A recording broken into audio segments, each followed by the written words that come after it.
Affirmation, are you prepared for cross? Yes. Moderator, are you prepared for cross? Yes. And I will begin. Can the scientific community erase the debilitating hunger of impoverished children by changing their means of delivering information? Yes, I think they can change it. I don't think they can eliminate necessarily everything, but they can definitely change by improving communication. Can the scientific community remedy the transportation issues that make it difficult for impoverished children to get to school by changing their means of delivering information? So I think the assumption with that question is that the scientific community is by its own in all this. It's not a vacuum where the scientific community is working by itself, but they will have to be working with other parts of the government, other parts of the country to get their own goals across. But that doesn't fit within the resolution's demand that the scientific community increases their communication, no? Well, I think the scientific community would be a part in that. They couldn't do it on their own, but they still have their own part in it. So I would say it does fit within the resolution. Can the scientific community communicate away the bullying and abuse that makes it more difficult for disabled children to concentrate in school?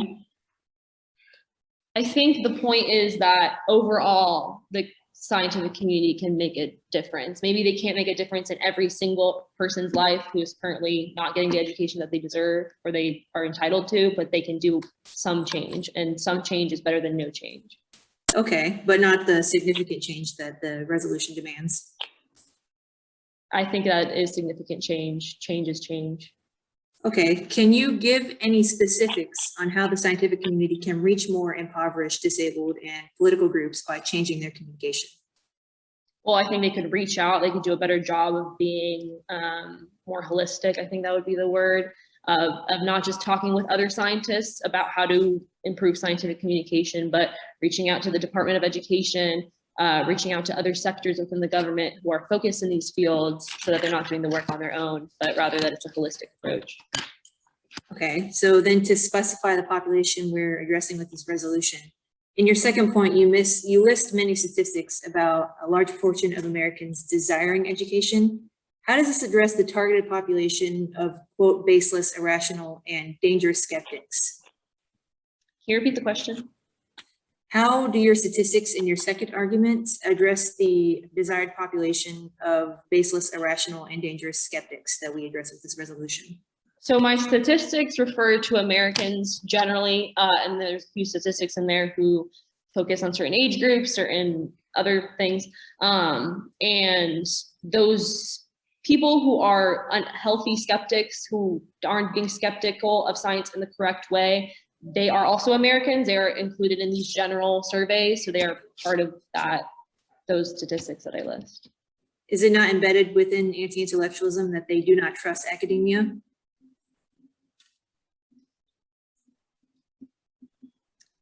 I don't understand your question. Well, that is time. Thank you.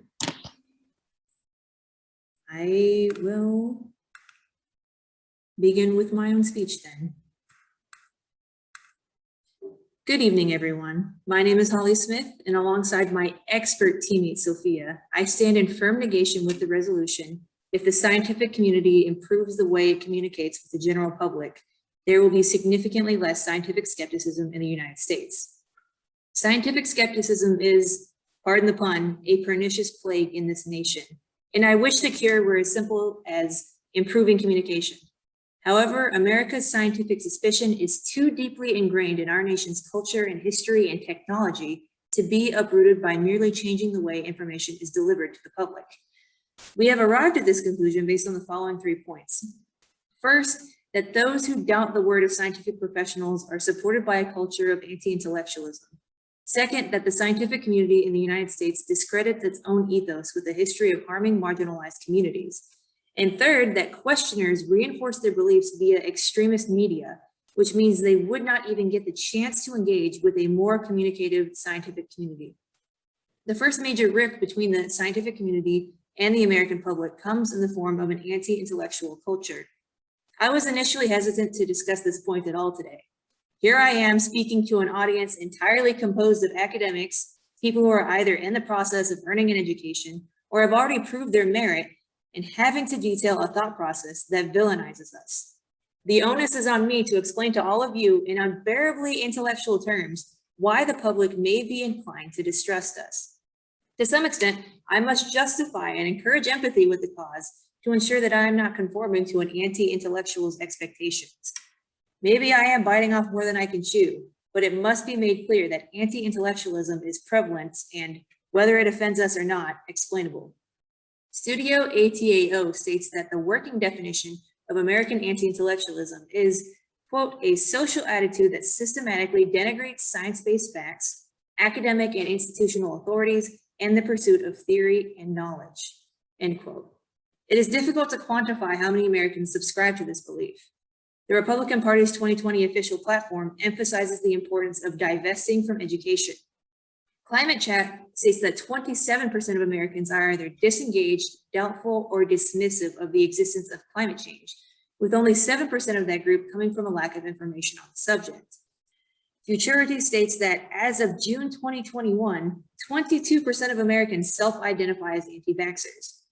From these statistics, we can gauge that around a fifth of the population is characterized by active mistrust of scientific officials, and that nearly half of the population is not concerned about associating with anti-intellectualism.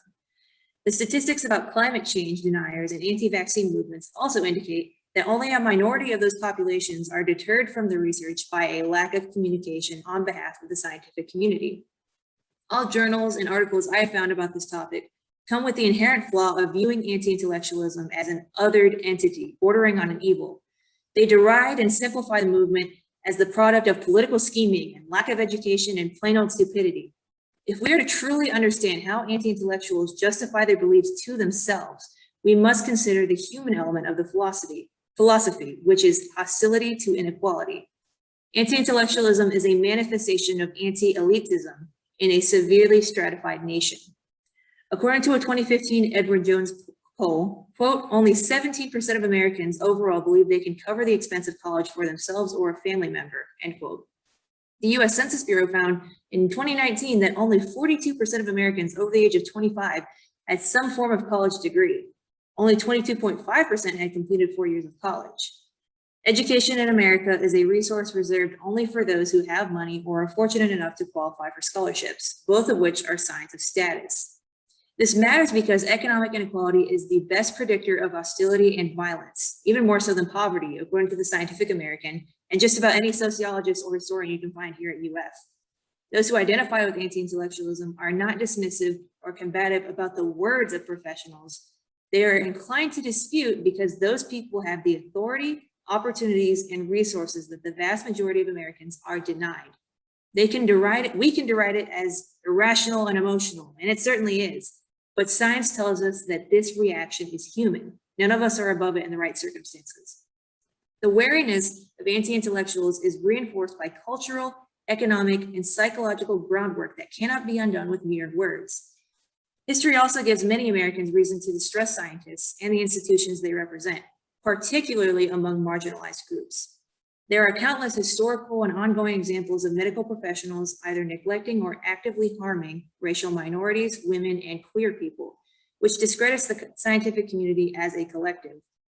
There are countless examples of Black Americans falling victim to medical malpractice in the name of research, with one notable example being the US Public Health Service syphilis study at Tuskegee from 1932 to 1972. The study involved 600 Black men, some healthy while others were infected with syphilis. In lieu of true informed consent, the participants were simply told they were being treated for bad blood when they were in fact received no treatment at all and were being observed to record the natural progression of untreated syphilis. Even when penicillin was widely offered as a treatment for syphilis in 1943, the USPHS did not offer it to the participants of the study, according to the Center of Disease Control.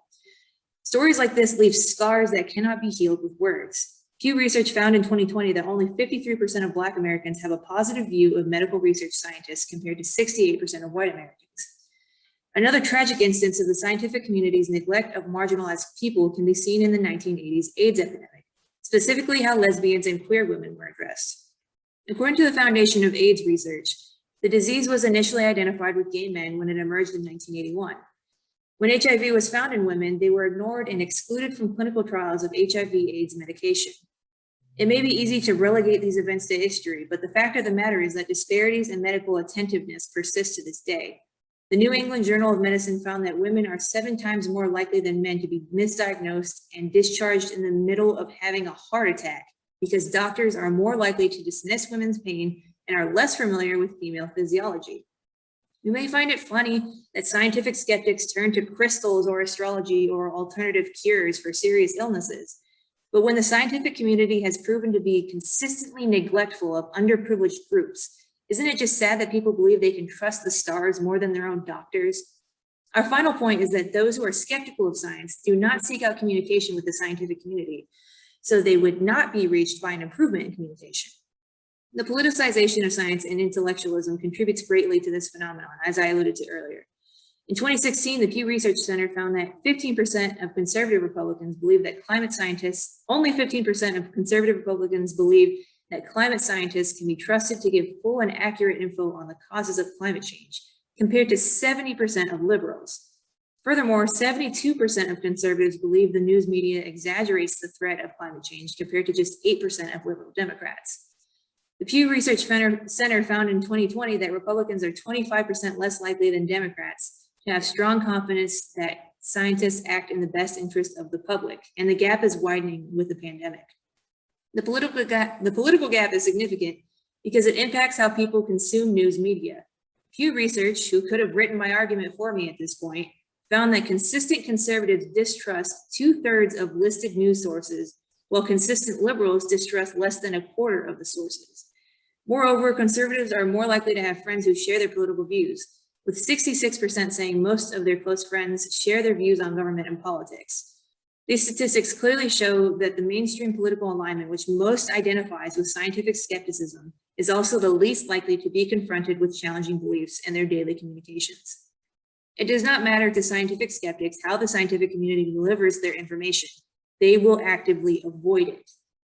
While I would like to believe that changing the scientific community's methods of communication would cleanse this country of scientific distrust, that idea is far too utopian. Those who vacillate over science do it because they are offended by the elitism inherent in American professionalism, and because American scientists have a history of working at the expense of marginalized people. Scientific skeptics also would not engage with the scientists themselves, regardless of how they attempted to communicate. I would like to remind the audience that it is not my intention nor my burden to convince you that scientific skeptics are logical or rational for doubting scientific data. I have only demonstrated for you that skeptics have so many cultural, economic, psychological, sociological, personal, and historical reasons to be critical that the means of delivering information to the public is a non-factor in their eyes. Skeptics will not be receptive to any communication from the scientific community without a complete overhaul of this nation's education system, media access, cultural attitudes, and history itself. For these reasons, I implore you all to vote in favor of the negation. Thank you, and please mask up.